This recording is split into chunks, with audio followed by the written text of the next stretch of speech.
most valuable commodity I know of is information. Wouldn't you agree?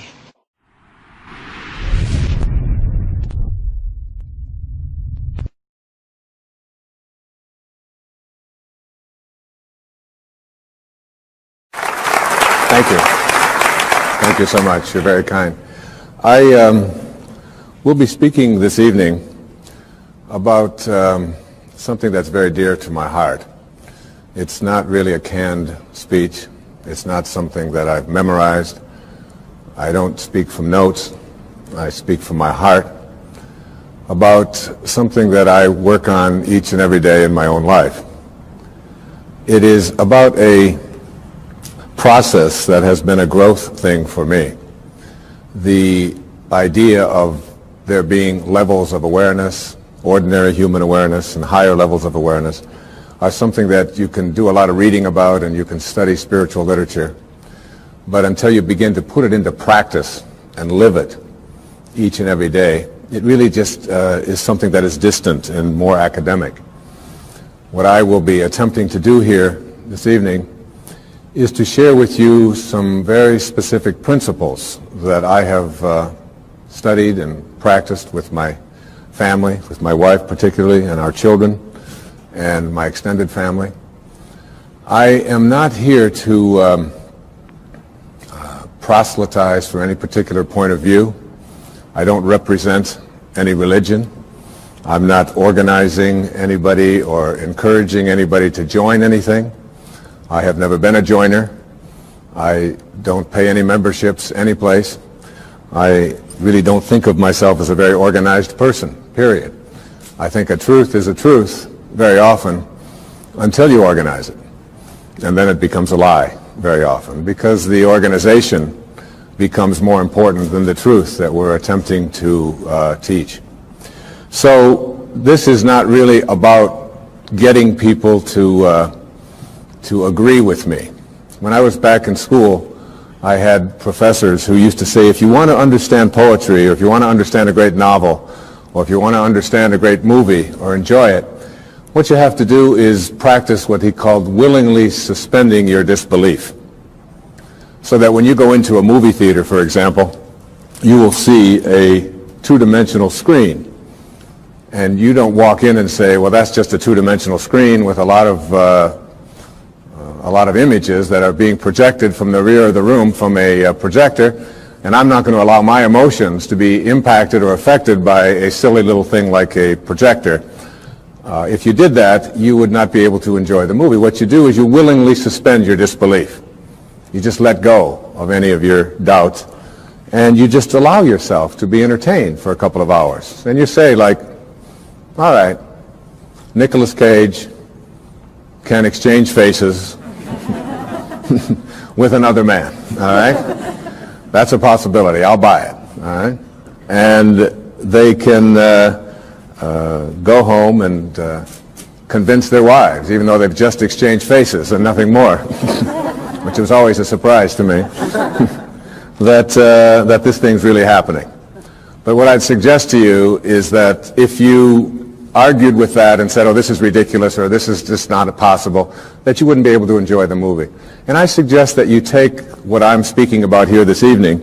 Some of it will conflict with some of the things that you have been conditioned to believe in, some of the things that you may hold very dear to your heart.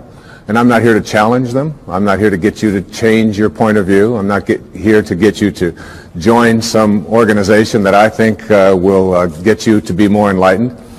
I'm just offering you what comes from my heart, principles that are involved in being able to reach higher and higher and higher levels of awareness, so that things like miracles and being able to attract into your life what has been missing up until now, the ability to heal yourself of perhaps diseases or processes of difficulty that you've never been able to handle before, the capacity to be able to create the kind of relationship that you would like to have, the ability to even get a job that perhaps you haven't been able to get, or to raise your level of prosperity, whatever it might be, to sell your home if you've been having difficulty doing that.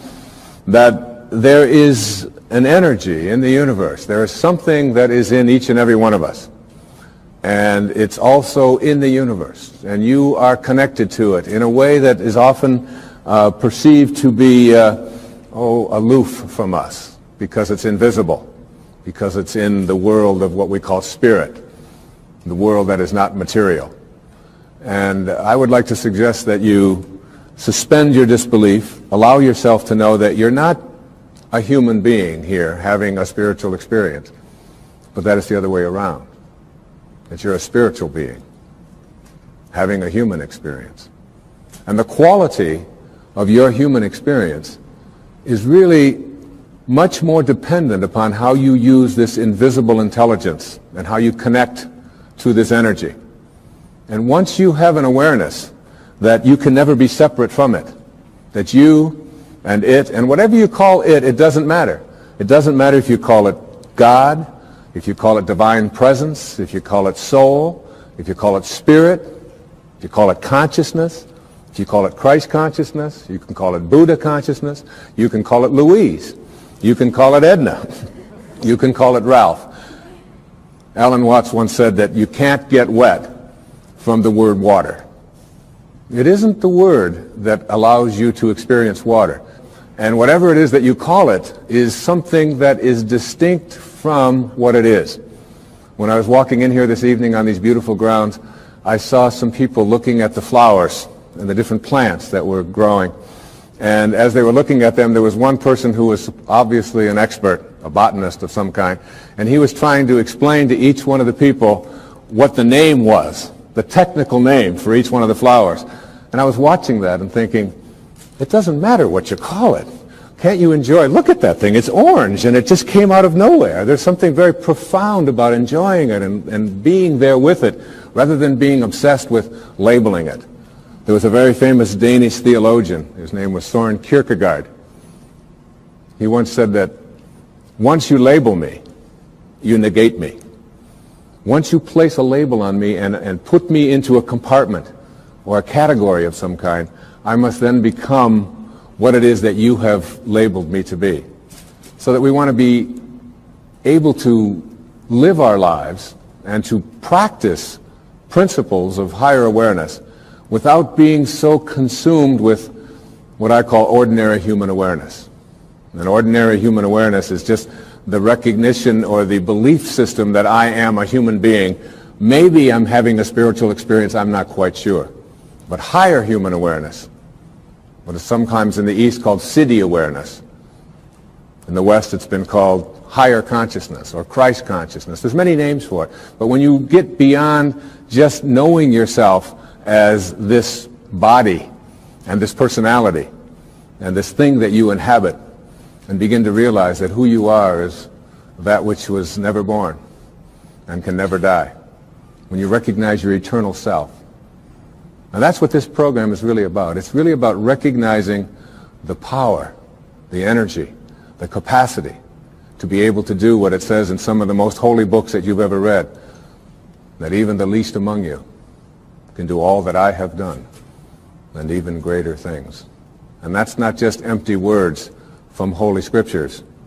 That's a very powerful lesson that each and every one of us can practice and live every day. What I'd like to suggest to you, and what this program is really about, is that there are higher levels of awareness that are available to us. A level of awareness that allows us to do things like, and it may sound a bit strange, but to manage the coincidences of our lives. To be able to place our attention on what it is that we would like to create for ourselves in our lives. To literally have the power to know that if I think about it, and I keep it there, and I keep that picture firm within me, that there is an energy, a source, a capacity within me that is in the universe, and that is also in me. And that I can use this energy, that I can manage it. There are many ways to get the things that we want for ourselves in our lives. But basically, it all begins with how we choose to think. As you think, so shall you be. 7 little words that I think are perhaps the most important things that we can learn and master in our lives. This old proverb notion that I become what I think about all day long. And once you know that what you think about is what expands, you start getting real careful about what you think about. You don't allow your thoughts to be on anything that you don't want or that you wouldn't want to have manifest or show up for you in your life. Emerson said, the ancestor to every action is a thought. And you can look at every spiritual tradition, whether it's Eastern or Western, whether it's ancient or modern, whether it's civilized, quote, or uncivilized, quote, whether it's tribal. And there is, in all of these persuasions, this idea that inside each and every one of us, in a place that is not material, in a place that has no dimensions, in a place that has no boundaries, that in each and every one of us, we have this power, and we have this intelligence. And you can never see it. I've often said that when you die, if you're going to die, and 5 minutes before you're ready to leave, they weigh your body. And let's say it weighs, let's pick a good number, 150 pounds, all right? And then life leaves your body. And they weigh your body instantly after you're dead. And it still weighs 150 pounds. So that your body weighs the same alive or dead before it begins to deteriorate. And if that's the case, then your life, this thing that leaves your body and your body still weighs the same, is weightless. Your life is weightless. You can't put a dimension on it. You can't put a measure on it. Who you are is that life. And that life is not in the dimension of material. It's like if I want to wiggle my finger, I just have to have a thought. And the thought says, I think I'm going to wiggle my finger. And then I do this. And you say, well, that's really no big deal. But it really is a big deal. Because there's something invisible in here that says, I'm going to wiggle my finger. I've never seen that. I've never been able to. You can put that under an X-ray. You can try to measure that and find out what it is in there that allows you to say, I'm going to wiggle my finger. And you can never find it. It's not in this world, if you will. So I can do all the scientific studies. And what I can do when I do these scientific studies is I can find the command center inside of me. And I can go to the brain and I can point to a specific point, and scientists can do this and say, there's the command center which allows you to have a thought, I think I'm going to wiggle my finger. But there's no computer and there's no scientists and there's no technology that can ever allow us to go inside and say, there's the commander in the command center. Can't find it. And that commander in the command center, that weightlessness, is the part of us that we just don't pay enough attention to. And what I'd like to suggest here this evening is that once you start becoming aware of the power of thought, and if you look around, just look around you at everything that you see, it all began with a thought. We become what we think about. And that is probably one of the most important principles in learning to manifest. But in my mind, as I think about this idea of getting what you really want and being able to attract it into your life, what we have to look at is basically the obstacles that we have conditioned ourselves. And you notice I say that we have conditioned ourselves, because I have never believed that we need to be putting the responsibility on someone else. If you're conditioned, it's because you have allowed yourself to become that. And if we conditioned ourselves to believe certain kinds of things, and one of the things that we kind of believe and hang on to and live with is this whole idea that all of the things that happened to me in my past are what are keeping me from doing what I'd like to do today. So we hang on to these things and we fill ourselves with blame. We say, I'm the middle child. I'm the youngest child. I'm the oldest child. You know, I'm an only child. Any one of those is a great excuse. If you're the youngest child, you can say, well, how could I be making decisions for myself and be a fully functioning person today when I always had somebody else telling me what to do my whole life? How could I think for myself? If you're the oldest child, you can simply say to yourself, well, how could I be expected to think for myself? I always had to think for somebody else. I was always doing it for somebody else. And that leaves the middle child, the classic identity crisis. Oh, poor me. My mother didn't even know my name. She was always calling me by this one's name or that one's name. So I don't know where I fit in.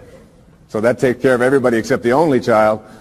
And of course the only child, well, your parents looked at you and said, we won't be doing that again. You have to live with that, I don't. So everybody, with their birth order, or with their mother liked their sister better, or that we had enough, or we didn't have enough, or we had too much, or we lived in the north, we lived in the south, I'm too tall, I'm too short, I've got too much hair, I don't have enough hair, it's falling out, it's not falling out, whatever it is, we all have these excuses. And I call all of these things that we hang on to and use to keep ourselves from reaching these higher places in our lives, the wake. I call it the wake. And the wake comes from a story that I heard Alan Watts tell one time, and it was a very powerful story. He said, your life is like a boat, and it's heading up the river at, say, 40 knots. All right? And as it's going, you are somehow able to metaphorically stand on the stern, the back of the boat, and look down into the water. Now there goes your life in this direction, and you're standing here and you're looking down into the water. And you ask yourself these three questions. The first question, what is the wake? What is it? What is this thing that you see? And the answer, the wake is the trail that is left behind. That's what it is. Nothing more, nothing less. It's the trail that is left behind. Second question to ask yourself in this little metaphor, what's driving the boat? What's making this thing go in this direction? The answer, the present moment energy that's being generated by the engine. And nothing more. That's the only thing that's making the boat go in this direction. And in this little scene, this means it's the present moment thoughts that I have and how I am using them that is making my life go in this direction. And nothing more. Because the third question is the most important and powerful question. And ever since I heard it, I've always thought about this whenever I have a tendency to look back here and blame something. Is it possible for the wake to drive the boat? That is, can a trail that is left behind make a boat go in this direction? And of course the answer to that is no. It can't. It's just a trail that is left behind. And in that trail, there are an enormous number of things, and every one of us has a wake. And we have a whole lot of stuff in it. And one of the problems that we have is that we have a tendency to look at the wake and all of the stuff that's in it to explain why it is my life isn't working the way I would like it to work. So that you can take a look at the experiences of your life. I look at the experiences of my life. In the experiences of my life, I spent some years in a series of foster homes. People have said to me, oh, living in a foster home, that must have been terrible. I said, no, it wasn't terrible at all. When you're 6 years old, you don't wake up every day and say, oh my God, I'm living in a foster home. Isn't this awful? Poor me. How come me and nobody else? You don't do that. You don't do that till you're 40. And when you're 40 and your life isn't working and you're bankrupt and you're a drug addict and your relationships are all falling apart and your family's leaving you and you say, why is this happening to you? You say, what do you expect from me? I had to live in a foster home. My mother liked my sister better. We were too this, we were too... And so it's like we take a look at all of these things in our wake. And I'm not saying here that you shouldn't be in touch with your past and all of the things that are back there, but to use it as excuses for why you can't get where you'd like to get today is something that if you do that, you will never get to this place that I'm talking about in this program, which is this place that I call higher awareness, way beyond ordinary human awareness. One of the most powerful lessons that you can ever learn. I had to learn as a young man. My own father was a man who walked away. He left. He left home when I was just a baby. Left my mother, who's sitting right here, 107 years old. Is that? No, you're not 107. 82 years old, though. And with 3 little boys. And all I had ever heard when he walked out about this person that my older brothers told me about, and that when my mother got her family back together again when I was 9 years old, and did all that she could to make a family again, with all the hardships. This was a man who never made a phone call, who never sent a penny, who spent some time in prison, who was an alcoholic, who died of cirrhosis of the liver at the age of 49 and was buried in a pauper's grave in Biloxi, Mississippi. And it wasn't until I went to his grave and was able to stand there, and I used to dream about this man and have this enormous hatred for this person whom I had never seen, just based upon what he had done to my own mother and to my brothers and so on, and all of the stories that I had heard and all the research that I had done. And I ended up at his grave 10 years after he had died when I finally found out that he was dead. It was on the 27th of August. It was 1974. And what I did transformed my life. What I did is I believe I was sent there by God, or whatever you want to call that divine spirit, that divine presence. And my life at that time wasn't working. I was overweight. My relationships weren't working. My writing wasn't working. There were a lot of things that weren't going well for me in my life at that time. Not badly, but they weren't going at the level that I knew I was capable of getting to, because I was filled with this hatred, this anger, this bitterness. And so what I did is I stood there on his grave, on this little marker in the ground, and I said, from now on, I send you love. I forgive you. Mark Twain said that forgiveness is the fragrance that the violet sheds on the heel that has crushed it.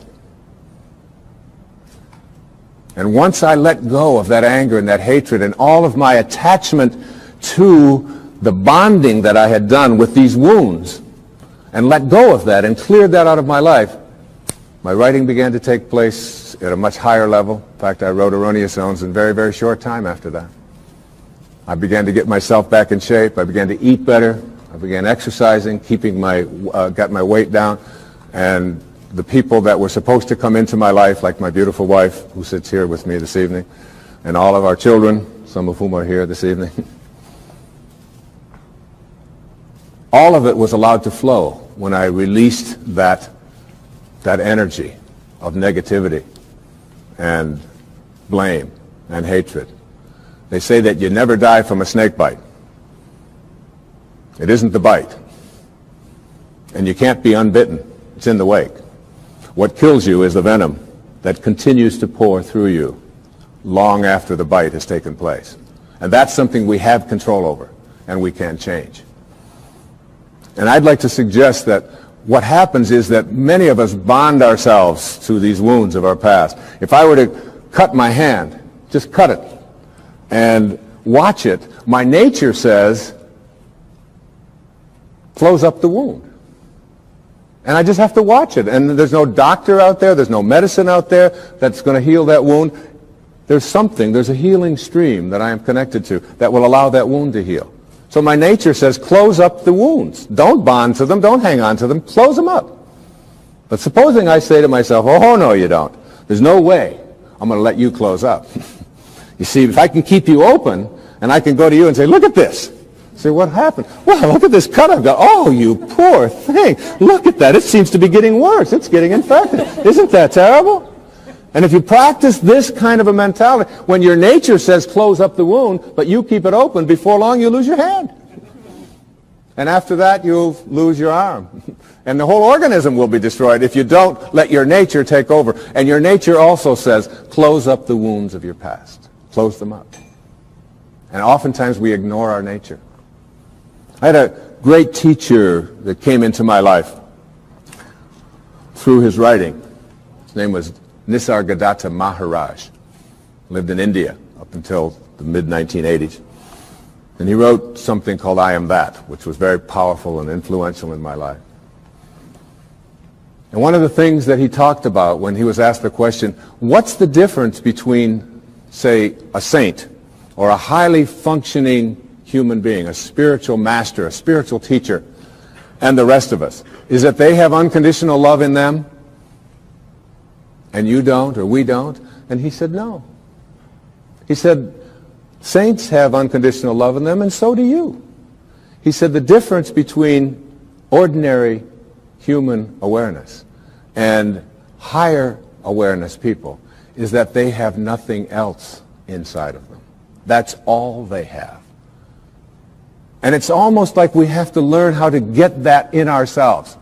To be able to, well, I always like to use the metaphor of an orange. I love the orange. Perhaps living in Florida is why, but an orange is a simple metaphor.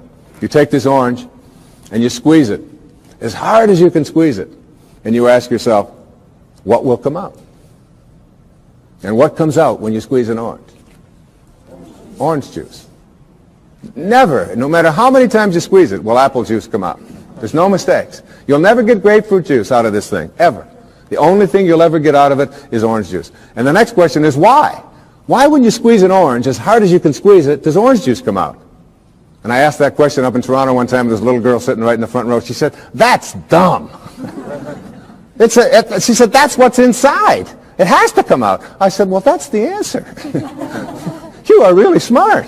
And she smiled. She thought that was great.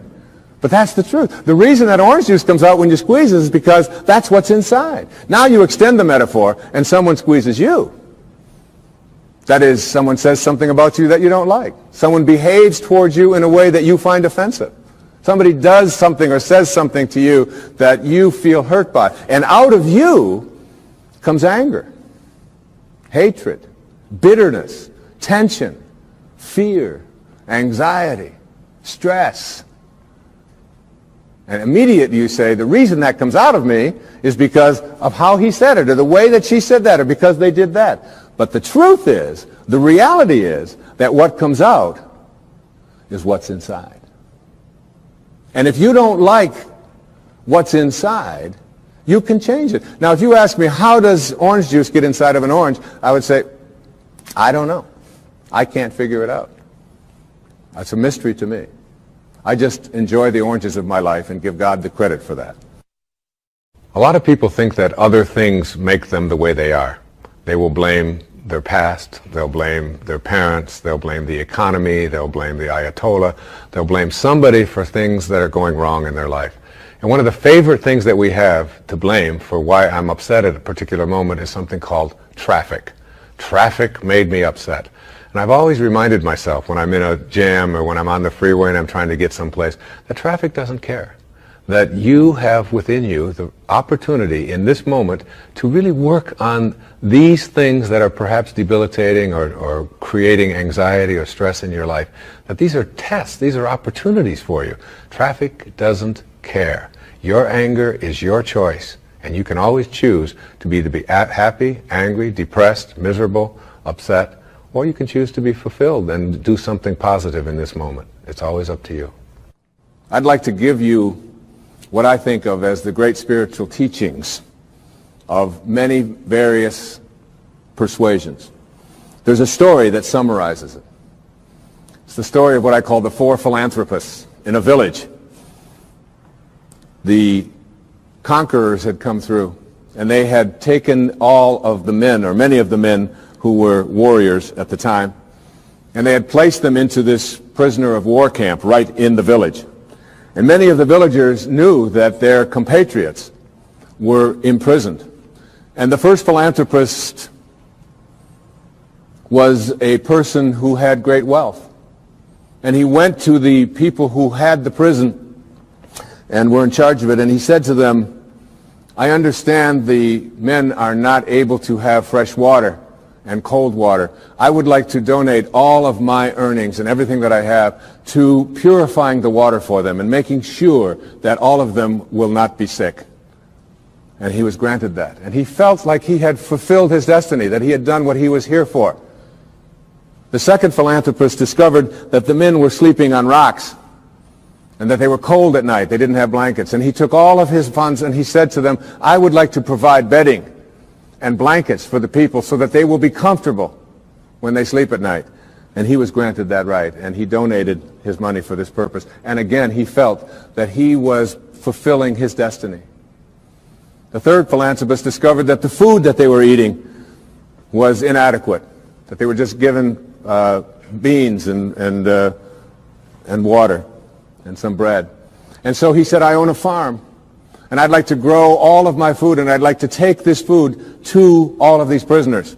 And he was granted that right. And all three of these great philanthropists in the village felt that they had really completed their mission for why they were here. But the fourth philanthropist was a saint. He was living not at ordinary human awareness, but at higher consciousness levels. And he went and he found out where the keys were. And he went to the prison at night and he released all of the prisoners. And this little metaphorical story really tells us that when we are living at ordinary human awareness, there's nothing wrong with those who are out there who can help us to suffer in comfort. All right? And many of us have learned to do that and accept that and say, all right, as long as I'm comfortable, even if I'm suffering, it's okay. But there are those who have keys. And those keys can open the prisons. One of the great teachers in my life was Carlos Castaneda. And Castaneda talked about his teacher, who was what they call a nagual, a Native American term that refers to all that is knowable. And his teacher told him that your life is like being born into a room, a mansion, if you will, that has 1,000 rooms. But you're born into one room. And this one room is called daily human awareness. And the only way you can get in is through conception and birth. You're in. And the only way you can get out, we are taught, is to die. So we spend our lives in this mansion in one room, even though there's 999 other rooms. We don't know how to get out into those rooms unless we die. So we wait to die. And what his teacher told him is, I can teach you how to get out of the room of daily awareness and into the other 999 rooms. And if you stay with me and learn all that I have to give you, I can teach you how to get out of the house altogether without having to die. And what we have to do in order to get to that place where we can take the keys and unlock the self-imposed prisons, or the prisons that we have given ourselves on the basis of what we have come to believe is our limitations, what we can and can't do. We have to let go of that. And I call it rewriting our agreement with reality. We literally have to make a whole new contract with what it is that I perceive to be what is possible for me. And in order to do that, we have to shift out of the things that we have come to believe in, and everything that you came to this program watching tonight that you believe in was handed to you by someone else outside of you, was handed to you by the experiences or testimony of someone in the past, and because it comes from outside of you, there is still an element of doubt.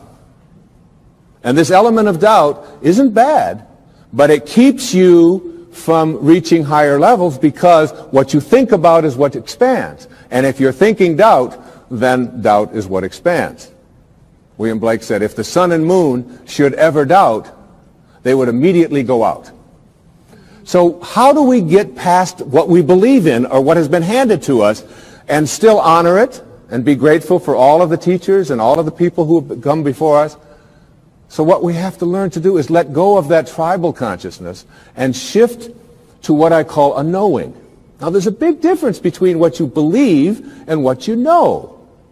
Everything that you know is something that you have made conscious contact with. Conscious contact. So there's nobody out there watching. There's nobody in this world who knows how to swim, who learned it by somebody else telling them that you can swim, or by watching Mark Spitz go through the water, or by observing other people doing it. You may remove some of the doubt, but you will never know how to swim until you get in the water and blubber around a few times and then do it. And then you'll have a knowing. And that knowing is something that you'll never lose, just like riding a bicycle or dancing the Macarena or making a lemon meringue pie or anything that you know how to do. It's because you've made conscious contact. And I'd like to suggest that there's a big difference between knowing about a divine presence, knowing about a sacred awareness, knowing about God, and knowing God. There's a big difference. Just like there's a big difference between knowing about the possibility of being able to heal myself of something that is bothering me, perhaps a disease process. I perhaps may believe that it's possible because I've read other people and I've heard others say it. And I've read the testimony and I've listened to the tapes and I've gone to the seminars. But until you have made conscious contact with it, you'll never know it. And I'd like to suggest there's a wonderful poem. I'd like to share this poem with you. It's written by a wonderful woman. Her name is Valerie Cox. And she lives up in Seattle, and she's written quite a bit of poetry. This particular poem really speaks to me to the difference between what you know and what you believe in. Immerse yourself in these words. A woman was waiting at an airport one night with several long hours before her flight. She hunted for a book in the airport shop, bought a bag of cookies, and found a place to drop. She was engrossed in her book, but happened to see that the man beside her, as bold as could be, grabbed a cookie or two from the bag between, which she tried to ignore to avoid a scene. She munched cookies and watched the clock as this gutsy cookie thief diminished her stock. She was getting more irritated as the minutes ticked by, thinking, if I wasn't so nice, I'd blacken his eye. With each cookie she took, he took one too. And when only one was left, she wondered what he'd do.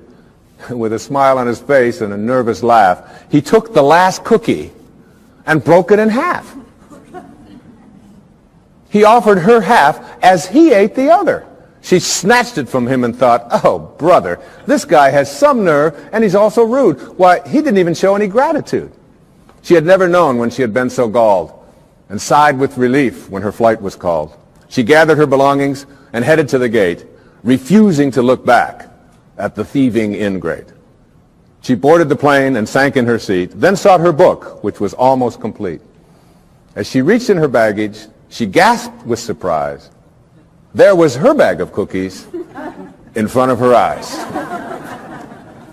I love that. I love that. If mine are here, she moaned with despair, then the others were his, and he tried to share. Too late to apologize, she realized with grief that she was the rude one, the ingrate, the thief, the cookie thief. And all of us in some ways are cookie thieves. I have 8 beautiful children. Our youngest little girl's 8 years old. One of the things that you do when you become enlightened and become a guru, like me, that'll be the day, is when we place something that is important to know where it is, we practice mindfulness so that we never misplace anything. So obviously, having reached this exalted level of awareness in my home with my 8 children, I never misplace anything. So I place my keys right here in a certain spot.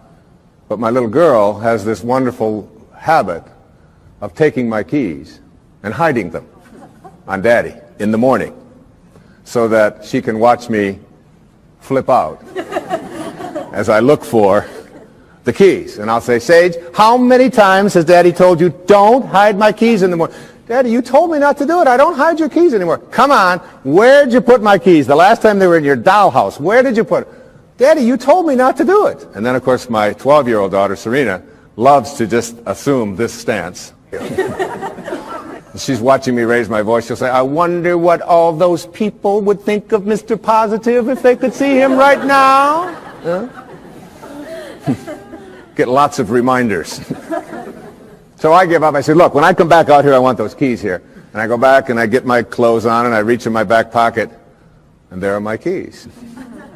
Right where I had left them the night before, in my pocket. And there's a fine line, I think, between being a guru and being a jerk. All right? And I probably crossed that line more times than I should be admitting here on television. But this idea of being a cookie thief and creating a knowing is something. I did a benefit along with my wife a couple of years ago with a man on Maui whose name is Michael Knopf, who had been injured in an accident. He's a quadriplegic or paraplegic. And at that meeting, when it was over, there was a man who lived on another one of the islands who was known as a kahuna, a healer, an ancient healer from Polynesia. And he was introduced to me, and he said that was a nice talk and so on. And I said, how do you get to be a kahuna? You know, do you take Kahuna 101? I mean, what courses do you take? How does this work out? And he said, no. He said, kahunas are raised to have no doubt. To have no doubt. To have a knowing. And he said, when a knowing confronts a belief in a disease process, the knowing will always triumph. And that knowing is something in which you say, you are healed, and healing takes place. One of the great stories of knowing is, again, with our little girl, Sage, who we were spending the summer in our summer home, and we went to visit this dermatologist.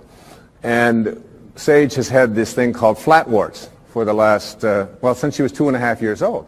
From 2.5 until 7, which is over 4 years, she had these flatwarts, and not only did she have them around her face, around her mouth, and around her nose, but they were getting worse. They were moving up, and they were getting up around her eyes and so on. And we noticed that they were getting progressively worse, even though all of the places that we had taken her had said, they will go away. She'll outgrow them. But it didn't seem to be that way, and they always said it would be a few months. Well, years had gone by, and she still hadn't. So we were over at my friend's, this dermatologist in Kihei, and I said, Kenny, as long as we're here, would you mind taking a look at Sage? And my wife was there, and he took these big white light, and he put it in her face, and he said, you've got flatwarts. She hates that term. She never wanted to call them flatwarts. She calls them her bumps. All right? She just called them her bumps. So he said to her, but the good news is that when you get married, you won't have them. Well, she's 7.5, going, oh, who is this dork you've got me talking to now? And then he said to her something. He said, you know, we can't burn them off, and there's no medicine that we can give them. But he did say something to the effect that the ability to rid yourself of these things is within yourself. And that if you can call upon that healing capacity in you and begin to talk to these bumps in a way in which you ask them to leave, that you have a much greater chance of getting rid of them faster than anything that I could give you, and we certainly can't burn them off because we might scar your pretty face. And that's basically the message that he gave us. I'm paraphrasing it. So we went back that night to where we were staying, and there was a whole bunch of kids there, as there always are when we're staying, and all of their friends were there. And we walked into the bedroom, and it was late at night, and over in the corner, on her air mattress, was Sage. And she had the blankets pulled up over her head, and she had a flashlight underneath the blankets. And I went over and I lifted up the blanket. I said, honey, is everything all right? She said, shh, I'm talking to my bumps. And I left the room, and I came into my wife in the other bedroom. And I said, honey, you're not going to believe this, but Sage is in there talking to her bumps. Isn't that great?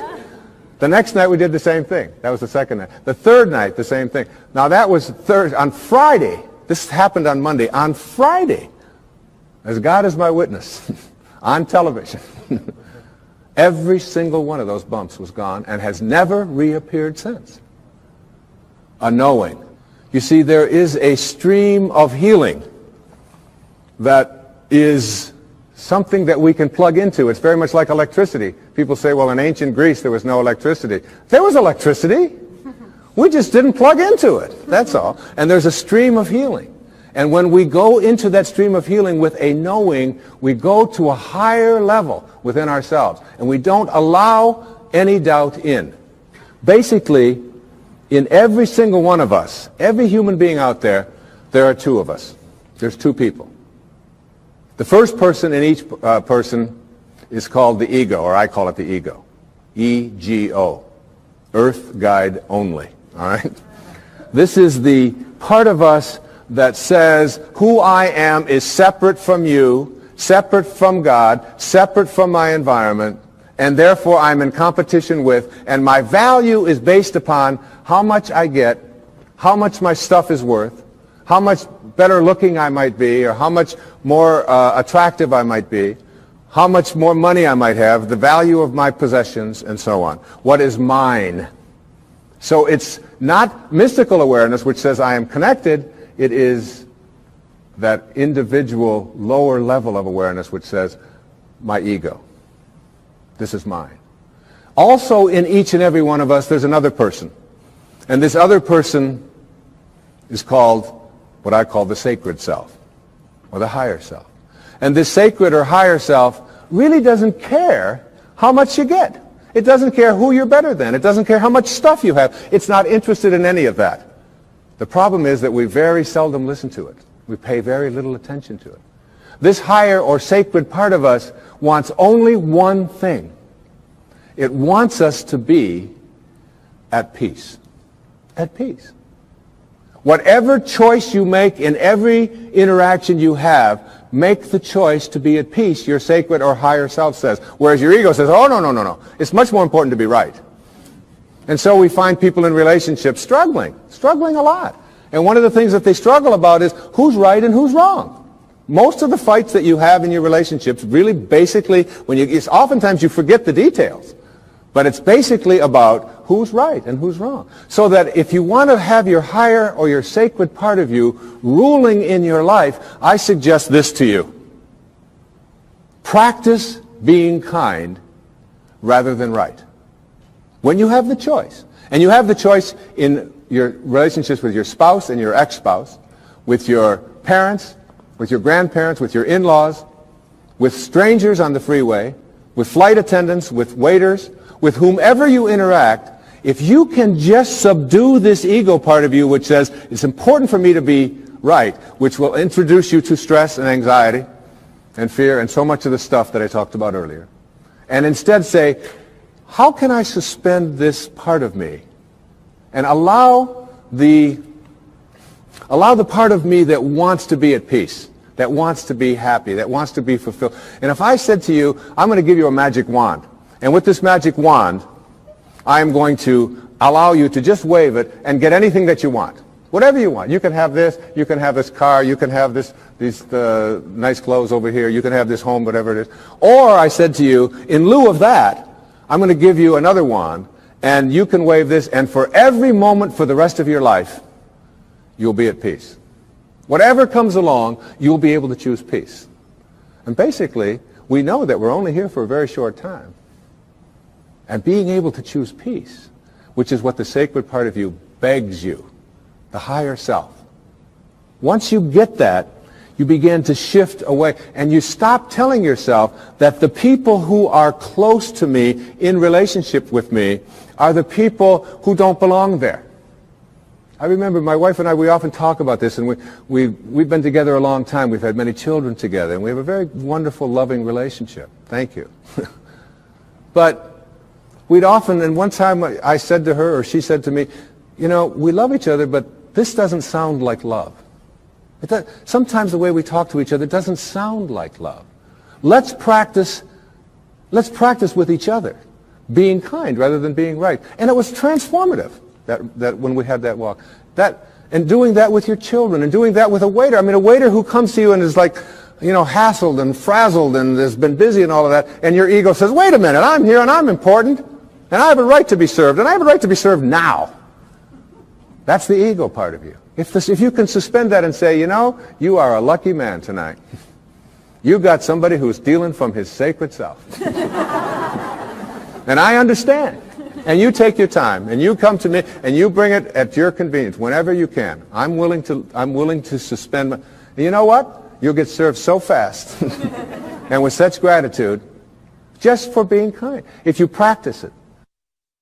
Every single one of us are in relationship, whether it's with our husbands and wives, with our ex-husbands and wives, with our children, our grandchildren, whether it's with people we drive along the freeway next to, whether it's with waiters and waitresses or baggage handlers or flight attendants or people that we are in line to get into the movie. We're all in relationships, and we interact with each other all the time. And probably the best lesson that I've ever learned in my life about how to be in a relationship in a way which is powerful and happy and fulfilling is to remember this sentence. When you have a choice, and you always do, to be right or to be kind, start picking kind. The ego part of us wants to be right. How dare you not serve me as fast as I think I deserve to be served? How dare you say something to me? And immediately we want to make that other person wrong and make ourselves right. But there's a part of each one of us that wants to be happy, wants to be at peace. And that part of us says, it doesn't matter whether you're right. It doesn't matter about your ego. All you want is to be at peace, so pick kind. This kind of an attitude, if we had more of this, not only in our own personal lives, would we improve virtually every relationship we have with all of the people closest to us and all of the strangers we interact with. But on our planet as well, we would begin to understand the wisdom that on a round planet, there's no choosing up sides, that we're all one. We're all breathing the same air. We're all drinking the same water. We're all being warmed by the same sun. And as they say, as the Native Americans used to say, no tree has branches so foolish as to fight among themselves. It applies in your relationships, and it applies as a people as well. I've often said that in any relationship in which two people agree on everything, one of them is unnecessary. All right? So it isn't about getting somebody who's just like you. In fact, your soulmate is the person that you have a lot of difficulty with. Your soulmate's the person you can't get rid of. They just keep showing up. You say this, they say that, and there they are, they're back again. And they never go away. They keep showing up in your life. And everybody has these people. These are our greatest teachers, because anybody in your life who can push a button and send you into a frenzy is the person who's your greatest teacher. You know why? Because they teach you that you haven't mastered yourself at this moment. You don't know how to choose peace. In A Course in Miracles, there's a wonderful line that says, I can choose peace rather than this. Whatever it is, I can choose peace. My soulmate, my wife, is one of my soulmates. I mean, she knows how to push those buttons. She's really good at it. And she's one of my greatest teachers. I remember saying to her one time, honey, do you love me for who I am or for what I've been able to do for you? I just want to, she said, that you call yourself a spiritual person? I can't believe you would even ask a question like that. She said, I don't love you for what you can buy for me or what success that you've had or where you are on any bestseller list. I love you for who you are. And I will always love you. I said, well, I was just asking. I said, what if I was just Joe Sixpack? You know, and I was just bringing home, you know, a meager salary and so on. She said, I will always love you for who you are. She said, I would miss you. But I would always love you. She knows. She's got that. You know. And all of us have soulmates. My daughter Serena, who's just turned 13, my teeny bopper. She came home from school one day. She said, there's a rumor in our school. She saw somebody had seen me on television that you actually wrote a book about how to raise children. Tell me it isn't true.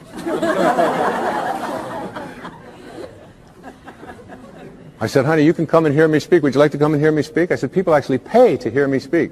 She said, why? I mean, she's got that, all right? But her soulmate is her sister Summer, who is now almost 15. But when Serena was 12 and Summer was 14, my wife was away working on a book of hers, and I was taking care of everything at home while she was working on her book about a spiritual approach to childbirth and infancy care. And she's as qualified as anybody to write about that, I can tell you. And I was making breakfast. I was making waffles for them in the morning at the toaster. And she mixes all this stuff up. It's a lot easier to just put them in. And Summer and Serena were sitting at the back table in the kitchen. And I heard Summer say to Serena, out of nowhere, about 6:30 in the morning, if you didn't have any feet, would you wear shoes? And I turned around, I said, where is this going? And Serena went, that's ridiculous. What do you mean if I didn't have any feet, would I wear shoes? She said, of course not. And Summer said to her, then why are you wearing that bra? Everybody's got a soulmate. Stormed out of the room. And it was all.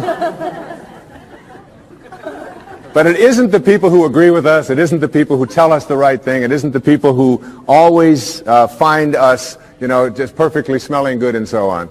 There is an element of understanding that everybody who shows up in our life has something to teach us. Many people have said to me that they have observed in my writing and in my teaching over the years that I have changed. I've evolved, if you will. That when I first wrote Erroneous Zones and Pulling Your Own Strings and books like this, that I was really talking about something much different than I'm talking about today, which is spirituality, higher awareness, higher consciousness. And it's true. Because one of the great teachers, again, in my life was Carl Jung. And in Modern Man in Search of a Soul, he said that there are archetypes, there are stages that we go through when we reach adulthood. He said those stages work like this.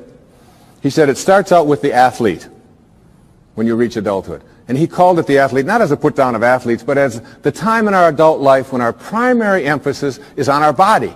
What it can do, how strong it is, how fast it can run, how much it can lift, how beautiful it is, and so on. And we believe that we are a body, if you will, perhaps with a soul. He said the second stage is what he called the stage of the warrior. And this is the time in our adult life when we take ourselves out of our physical self, if you will, and we take this body out into the world, and we do what warriors do, which we attempt to conquer, we attempt to defeat, we attempt to get as much as we can. It's the age of the ego. It's the time when we're saying, what are my quotas? What's in it for me? What can I get? And we go through that stage. And I believe that I was writing earlier in my life to teach people how to be better athletes and better warriors, because that's where I was in my life in those days. And the shift has taken place for me as well. Jung said that the third archetype is what he called the archetype of the statesman or the stateswoman. And this is when we finally get to a place in our adult life when we stop saying, what's in it for me? How much can I get? How much can I accumulate? And we begin to ask the question, how may I serve? What are your quotas? And serving others becomes much more important than our own egos, until ultimately we reach what he called the stage of the spirit, the archetype of the spirit, when we finally begin to recognize that this is not our home. What it means in the holy books when it says you are in this world, but you are not of this world. And these four stages represent also where we can look at our own self. How am I doing going through these? To what extent do I find myself consumed with my own quotas? What's in it for me? How much can I get? And ask ourselves that question as we begin to interact and deal with other people. Being able to manifest, being able to attract into our lives what it is that we'd like to attract into our lives boils down to a formula that I'd like to share with you here this evening. And this formula is one that everyone that I know who is able to get things into their life practices this. I call it the 4 reallys. All right? So that what you really, really, really, really want, you will get. And these 4 reallys each of them stands for something. And if you look at people who are good at, some people call them lucky, some people call them highly spiritual, whatever it might be, but they are good at getting what they want in their lives. And here are the 4 reallys. The first one says, I wish. So what you really wish for, everything that you'd like to get into your life starts with a wish. It's a thought. I wish I could get that job. I wish I could get that promotion. I wish I could lose weight. I wish I could get rid of that addiction that I have. I wish I could, whatever. It's a wish. So you have to start with a wish. The second really stands for what you desire. What you really wish and desire. And the difference between what you wish for and desire is in what I call asking. Ask and you shall receive. Ask and you shall receive. It's not empty words. Be willing to ask. When I get stuck sometimes writing and I'm just not quite sure where to go or whatever, I just leave the typewriter or I leave the yellow pad that I'm writing on. I walk over to the couch and I get into a meditation and I say, I would like some help in having this become clearer as to how to express it. And it's always there. Sometimes the phone will ring. And my wife will call and she'll say, did you know that this was in the mail? And I'll say, read it to me, and it'll be exactly what I needed. Sometimes it just comes in the thing that I call an intuition or an insight, whatever it might be. The third really stands for what I intend. So now you shift away from what I wish for and ask for, and you frame it in such a way that you intend to create it. I intend to create this, whatever it might be, whether it's a healing, whether it's a losing of weight, whether it's getting rid of an addiction, whether it's creating prosperity. I intend to create it. And if you notice people who are good at manifesting, they don't mince those kinds of words. I will do it. And someone will say, well, what if it doesn't work out? You say, well, then I'll just learn whatever I have to learn from it not working out. But I intend to create this in my life. There's an intention, and the intention is so powerful that you become independent of the good opinion of other people. You're not checking it out with the tribe. You're not checking it out with what everybody else out there said you should do or shouldn't do. You're saying to yourself, I intend to create it. And I often tell people, don't tell anybody else about what you want to manifest. Don't make it a big statement. Instead, keep it to yourself. And they say, why do you want to say that? I say, because the minute that you do, you invoke ego. And in quantum physics, there's a simple line. It says, particles themselves are not responsible for their own creation. Another way of saying that is the way St. Paul said it. That which is seen, he said, hath not come from that which doth appear. That is, the source of everything over here, it's not over here. It's in this invisibleness. And once you invoke ego, you have to defend it, you have to explain it, you have to get the tribe involved in it, and before long, you've lost the capacity to manifest. It's a spiritual journey. Inspiration, in spirit. When you're inspired, in spirit. The fourth really stands for passion. Passion. That is, I am absolutely passionate about it, and I intend to create it with that love. One of the great books that one of my teachers sent to me from ancient India, written like 3,000 years ago, has a line in it that says, to attempt to manifest what you want without passion is like dressing up a corpse. So you take this corpse, and you put a tuxedo on it, and you dress it all up, and you put all the makeup on it, and you take it out into the world, and you say, now see what you can get for me. But basically, it's dead inside. And if it's dead inside, that is, if it lacks passion, if you lack passion, you're not going to be able to attract it into your life. So what you wish for, ask for, intend to create, and have passion about, you'll get. You'll get it.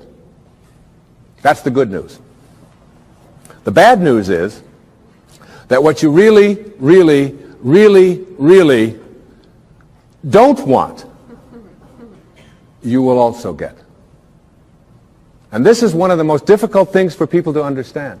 And when you're dealing with the tribe and you're dealing with what is and what everybody else tells you is impossible, and somebody might be watching this and say, well, that's just a lot of nonsense. I mean, you can't just put your attention on something, think about it, and have it come true. It involves a whole lot of other stuff like that. You see, here's how it works. You cannot attract thin from I hate being fat. Because if what you think about is what expands, and what you're thinking about is hating being fat, then hating being fat is what you will continue to manifest. You act upon what you think about. You cannot attract prosperity from an inner consciousness that says, I hate being poor, I despise being poor. Because if you despise being poor, if you're angry about being poor, then being angry about being poor or despising it is what you will continue to act upon, and you'll be able to say, see? Now it gets worse. You cannot manifest what you want if your attention is on what is.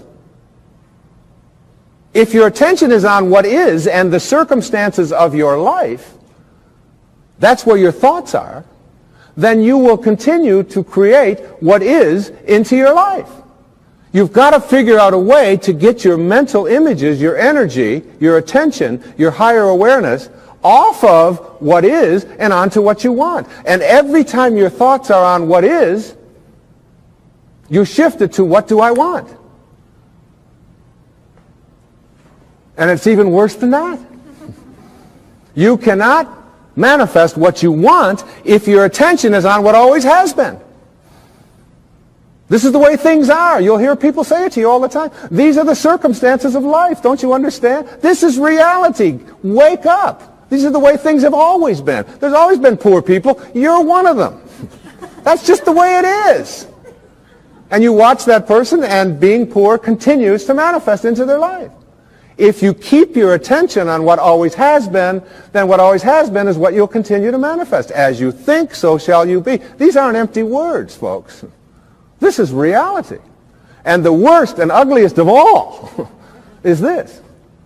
You cannot manifest what you want into your life, no matter what it is, if your attention is on what they want for you, or what they expect for you, or what they tell you are your limitations or what you can do. Because if your thoughts are on what they want, you cannot put your attention on what you want. What they want will continue to manifest. And you might be in a tribe that always turns left. And all you want to do is make a right turn. And you go to all the tribal elders and you say, look, I just want to make one right turn. And they say, wait a minute. In our tribe, we only turn left. We've always turned left. That's the way this tribe has always been. And so they will have an emergency meeting. And they will convene all of the elders to get you to come to your senses. Jackson Browne is, well, I think, one of the great poets on our planet. Great singer. He has a song called For a Dancer. In there are words to this effect. He says, just do the steps that you've been shown by everyone you've ever known until the dance becomes your very own. Which is what most of us are doing. We're doing the steps that we've been shown by everyone we've ever known, and the dance has become our very own. And later on in the song, he says something to the effect of, into a dancer you have grown from the seeds someone else has thrown. Go on ahead and throw some seeds of your own somewhere between the time you arrive and the time you go home. And then the kicker, it always gets to me when I listen to this song. He said, because in the end, there is one dance you'll do alone. And it's like letting go of this tendency to be a dancer, to be doing the steps that we've been shown by everyone we've ever known, and then it becomes our own. And then we pass it on, and we pass it on. To break that chain, we have to shift our attention off of what we don't want and onto what we do want. And this goes for everything. I was at doing a book tour up in Chicago. I get off the airplane, and a woman picks me up, and she's got a doozy of a cold, like, you know, Snoopy's, as my kids call it, coming out of her nose onto her dress. I mean, and I was in this little Honda with her for 2 days.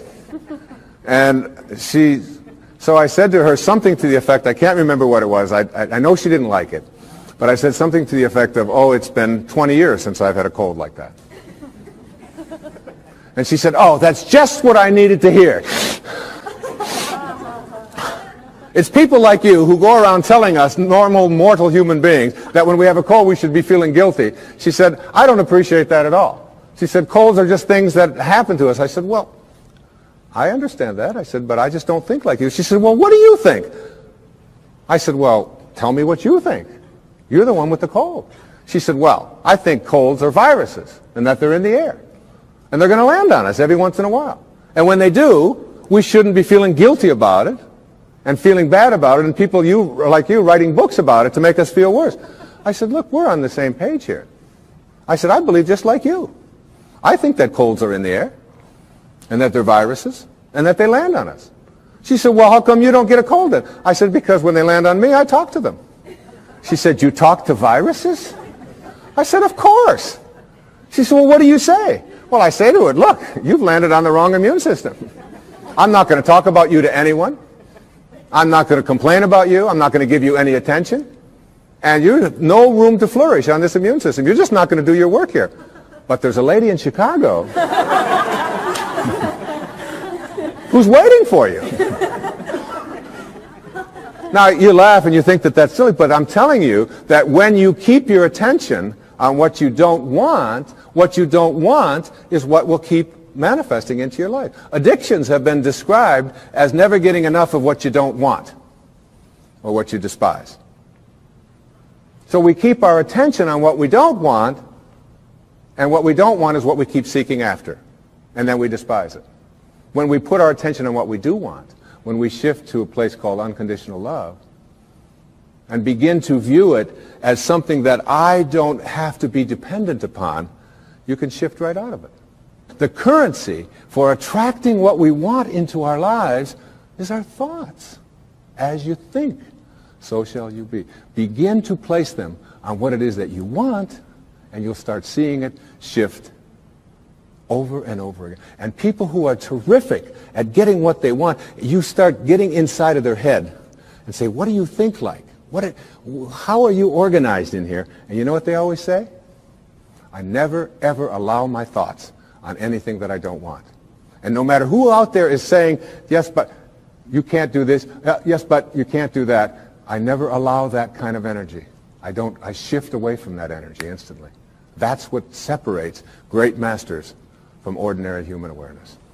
I have been talking during this program about a consciousness, an awareness, a level of functioning or living or thinking which involves something that I call spirituality.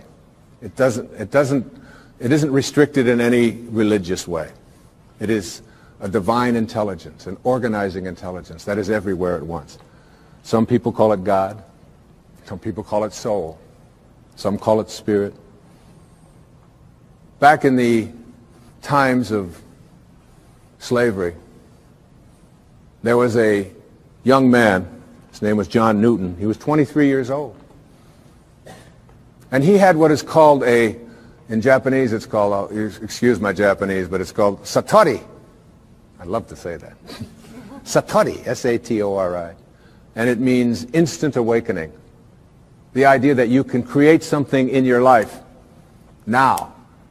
In Zen, they have a proverb that says, when the student is ready, the teachers will appear. So it's just being ready. And so you don't have to go through this long, involved process to get to enlightenment where you get it 5 minutes before you die. Instead, you can have it when you are ready. The Native Americans, they have a word called natohi in the Aleut Indians. Natohi. And it means great seeing. Like I don't see, and boom, there it is. I see. And it's like in a dream when you just have this awakening, this light goes off and you just know. It's intuition, if you will.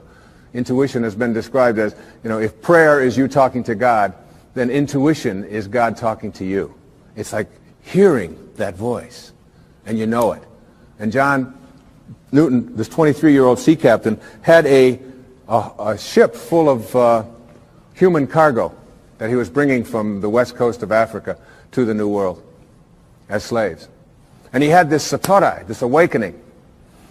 And in this moment of awakening, he realized that what he was doing was horrible and defenseless in terms of his own inner sense of morality. And he wrote down on the envelope the words to a song he called it Grace. I once was lost, and now I'm found. And it was grace that taught my heart to feel. It was grace that brought me home. He shifted away from his material world and his being a warrior to being a spiritual being in an instant, which is available to every single one of us. And he wrote these enduring lines. And I have asked my beautiful 16-year-old daughter, one of 6 beautiful daughters that I have. Her name is Sky, and she's just 16 years of age. And she really, in my heart, I've often said to my wife that Sky is just about one of the nicest human beings I've ever known. The fact that she's my daughter, I know may sound like it's prejudiced, but this is a person who comes every night and says, I love you, to not only my wife and to myself, but all of her brothers and sisters, who is kind beyond anything I could ever imagine. And you know, from the time that she was a baby, just this high, she always knew what she wanted. She knew. She didn't believe, she knew. I'm going to be a singer. And I'd say, well, Sky, you know, you've got to study this. She said, no, I'm going to be a singer. And she would never hear of anything to the contrary. And if we were walking through a mall and someone would say, and she'd be 2 years old, up to my knees, and someone would say something to her, she would just sing a song for them. And she'll do it at any time. She had that knowing. She really, really, really, really, with passion, has always known it. And sings all the time and lightens up our house and my life and my wife's life in just the most magnificent of ways. And I asked her if she would please come tonight and sing this song for this program, to close it with as beautiful a rendition of Amazing Grace. And listen to the words. It isn't just my pride in my little girl singing. It's the message of finding yourself and reaching that higher level. So, ladies and gentlemen, my beautiful daughter, Sky Dyer, singing Amazing Grace.